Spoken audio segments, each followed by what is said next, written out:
மேஷ ராசிக்கு இந்த வார கிரகங்கள் எப்பேற்பட்ட பலனை வழங்கப் போகிறது? சூப்பரான பலனை வழங்குங்க. ராசிக்கு 2ஆம் இடத்துல குரு போயிட்டார்.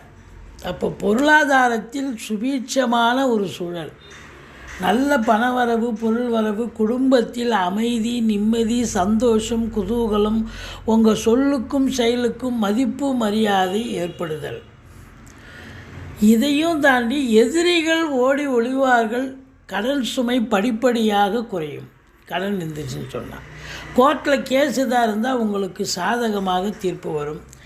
உங்கள் சொந்த தொழில் பண்ணுற இடத்துல வரா கடன்கள் லிஸ்ட்டில் இருந்து பார்த்திங்கன்னா நிறைய இருக்கும். வரா கடன்கள் லிஸ்ட்டு. ஆனால் அதில் பார்த்தா கொஞ்சம் பேர் இப்போ கொடுக்க ஆரம்பிப்பாங்க. மற்றபடி தொழில் சிறந்து விளங்கப் போகிறது. உத்தியோகத்திலையும் ப்ரமோஷன், இன்க்ரிமெண்ட் கிடைக்க போகிறது.